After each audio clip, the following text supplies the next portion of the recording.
First Templar is billed as a sort of historical adventure. It is, but not because it's set during the Crusades. It's a look back at dated game design, with an ugly user interface, boring, repetitive levels, and awkward animations. It's completely unpolished, with performance issues and crashes that detract from an already mediocre experience. Guts to come here. Who are they? This game is ugly. Well, okay, at times the sprawling environments look alright, but the characters are poorly animated and look like something out of an original Xbox title. Any discussion between the characters look wooden and forced, completely killing the desired mood and making it hard to follow the cliched story. May God bless you on your journey. The user interface is also intrusive, with enough information and words constantly on screen that it takes away from what's going on in front of you. Games like Dead Space have shown us the interface can be elegant, even serving the gameplay, but the First Templar takes it several steps backwards. In general, the First Templar is just generic looking.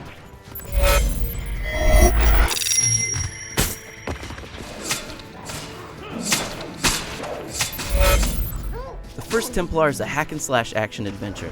At any given time, you can switch between two characters, taking a Templar named Celian on a quest to recover the Holy Grail.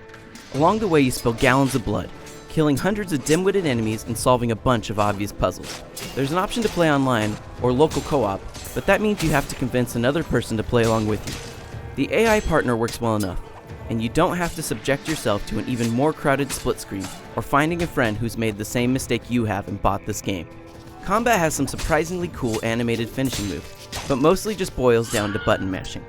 Several games have done this successfully, masking the repetitive nature of a hack and slash with varied and fun enemies, but the First Templar's foes are underwhelming from start to finish. Generally though, the problem is that every level boils down to the same thing.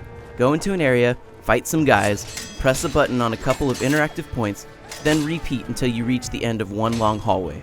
Even the outdoor levels are super linear, with artificial walls in place to keep you funneled into the next wave of imbecilic enemies.